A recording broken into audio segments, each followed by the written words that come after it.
নমস্কার বন্ধুরা, village cooking মেরিতে চ্যানেলে সবাইকে স্বাগত। বন্ধুরা, আজকে রুই মাছ দিয়ে কালো জিরে ফোড়ন দিয়ে দারুণ স্বাদের রেসিপি বানাবো। তো প্রথম থেকে শেষ পর্যন্ত তোমরা ভিডিওটা দেখবে।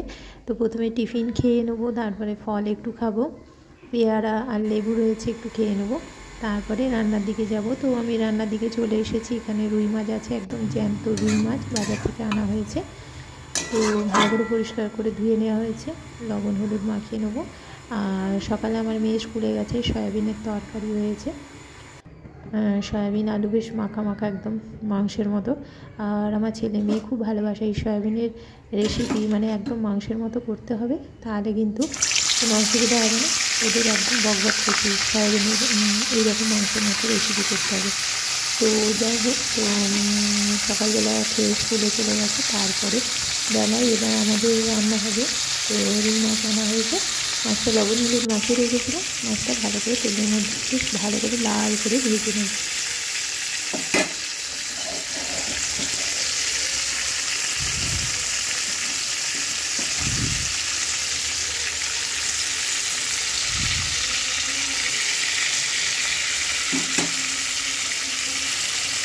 এরপরে যে সবজিটা নিয়েছি, পটল, আলু আর পেঁপে।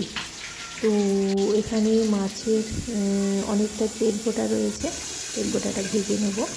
তো এখানে তারপরে মাছটা তো ভাজা হয়ে গেছে, এরপরে পটলটা ছাঁকা তেলে ভেজে তুলে নেব।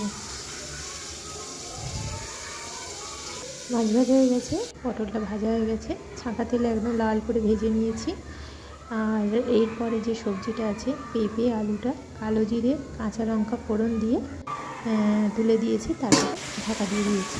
এরপরে ঢাকনা খুলে বেশ ভালো করে সবজিটাকে নেড়ে চেড়ে নেবো। আর সবজিটাতে একটু লবণ হলুদ মাখানো ছিল, তো সেদ্ধ অলরেডি হয়েই গেছে। বেশ ভালো করে তেলের মধ্যে ফ্রাই করে নেবো। দিয়ে যে মশলাটা আছে পেস্ট করা, আদা জিরে কাঁচা পাকা লঙ্কা আর আছে একটু রসুন অল্প পরিমাণে, তো আর একটু দিয়েছি গরম মশলা। তো সব মশলাগুলো ভালো করে সবজিটার সঙ্গে কষিয়ে নেব। তবে তেলটা একটু বেশি পরিমাণে লাগবে, বেশ খেতে সুস্বাদু হবে। তো এরপর তেলের মধ্যে বেশ ভালো করে ভেজে নিয়েছি। এরপরে মশলাটা দিয়ে দেবো, হলুদ গুঁড়ো আর সব বাকি মশলাগুলো দিয়ে দিচ্ছি। একটা টমেটো আছে পেস্ট করে নিয়েছি মিক্সিতে। তো সব মশলাগুলো দিয়ে ভালো করে কষিয়ে নেব, কষিয়ে তারপরে জল ঢেলে দেবো। তবে জ্যান্ত মাছের স্বাদই কিন্তু আলাদা। জ্যান্ত মাছ মানে যে কোনো সবজি দিয়ে, ফুলকপি পটল পেঁপে যে কোনো সবজি দিয়েই কিন্তু খেতে অসাধারণ লাগে। তো এরপরে জল দিয়ে দিচ্ছি পরিমাণ মতো। আর মানে গরমকালে যদি ঝিঙে দিয়ে পেঁপে দিয়ে এই জ্যান্ত রুই মাছের ঝোল করা যায়, তাহলে তো আর কোনো কথাই হবে না। তো যাই হোক, জলটা দিয়ে দিয়েছি আর লবণটাও পরিমাণ মতো দিয়ে দিয়েছি, দিয়ে ঢাকা দিয়ে দেবো। তারপরে সেদ্ধ হলে ভেজে রাখা মাছ আর পটলটা দিয়ে দেবো।